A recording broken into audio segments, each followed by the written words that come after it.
Hello everyone, my name is Arvind Panda. I'm a fourth year student from UPS Dehradun, currently working as a legal intern in Lexis & Company for the month of June. And today in this video, I'm going to talk about bigamy in India. So, marriage can be understood in a culturally and legally recognized union, generally between two people. The civil status of one man and one woman united in law for life, for the discharge of each other's and the community of the duties legally incumbent of those whose association is founded on the distinction of sex. Thus, monogamy is a conventional rule. This is recognized by legal system all over the world. A contravention of this general rule, that is bigamy or polygamy, is also punishable by law. So now let us talk about bigamy in Indian law. So polygamy and bigamy in Indian law was not first prohibited in ancient time, but it was not. It was also not a practice among the common populace. It was widely practiced among the Hindu aristocrats and kings. Monogamy has always been imposed on Hindu females. Manusmriti, which is one of the sources of Hindu jurisprudence, state that when a wife is barren, deceased, or vicious, she could be suspended and the second marriage would be valid. Now, let us talk about the Hindu Marriage Act of 1955. Under the Hindu Marriage Act 1955, there are a few conditions given under Section 5 fulfilling which a marriage can be legally solemnized. So, Section 5 of the Hindu Marriage Act stipulates that marriage between two Hindus can be contracted only when neither party has a spouse living at the time of the marriage. Hindu include any person who is Buddhist, Jain, and Sikh. Now, let us talk about one of the landmark case in Ajay Chandrakar versus Ushabai, when a husband entered into a second wife marriage while the first marriage was existing. The petition to declare the second marriage null and void by the first wife was rejected, and the court held that the remedy under Section 11 is available to the second wife, who is party to the subsequent marriage. Talking about the Indian Penal Code of 1860, bigamy is criminalized under Section 494 of IPC, which is based upon the English law of bigamy.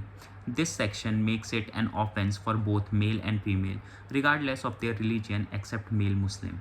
Under the Mohammedan law, male Muslim are permitted polygamy and they can have up to 4 wives. Now let us talk about the section. Let us talk about the section. The section state that if a valid marriage subsists between a man and woman and either of them contract under valid marriage while they are living, such marriage will be void. Now, to further, the section 495 of IPC cover that aggraved form of bigamy. It states that if a person solemnizes a second marriage and conceals the fact about his or her first marriage from the person with whom subsequent marriage is contracted, the punishment may extend up to a imprisonment of either description, which is up to 10 years, or shall be also liable to fine. Now, let us talk about one of the landmark judgment in this matter, that is Salla Mugdal case versus Union of India. Talking about the fact of the case, there were 4 petitions filed in the Supreme Court under Article 32 of the Indian Constitution that were heard together.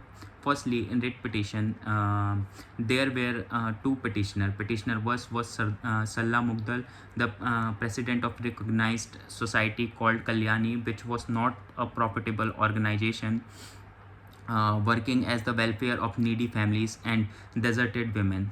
The petitioner too is Meena Mathur, who was married to Jitendra Mathur and had 3 children born out of wedlock. Petitioner too found out that her husband had married another woman, Sunita Nirmala, after they both converted themselves into Islam. She contended that the conversion of her husband to Islam was only to marry Sunita, thereby avoiding Section 494 of IPC. The respondent asserted that after converting to Islam, he can have 4 wives irrespective of the fact that his first wife continues to be Hindu. Now, let us talk about the issue raised in this matter. The first issue was whether a Hindu husband married under Hindu law by embracing Islam can solemnize a second marriage. Second issue that was arise was whether such marriage without having the first marriage dissolved under Hindu law would be valid marriage, and lastly whether the apostate husband would be guilty of offense under Section 494 of IPC. Now, in the judgment, the court held that The court discussed all the issues in question in detail and laid down the following. That is, when a marriage takes place under Hindu Marriage Act of 1955, certain rights and status are acquired by both the parties. And if one of the parties is allowed to dissolve the marriage by adopting and enforcing a new personal law, it would destroy the existing right of the spouse who continues to be Hindu. A marriage performed under the Act cannot be dissolved except on the ground given under Section 13 of the same. Until this is done, neither can marry again.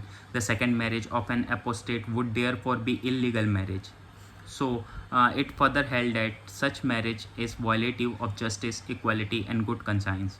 It also emphasizes the need for harmonious working of the two systems of law in the same manner as to bring harmony between the two communities. So, that's all for today's video. I hope you all understand the topic. Have a nice day. Thank you.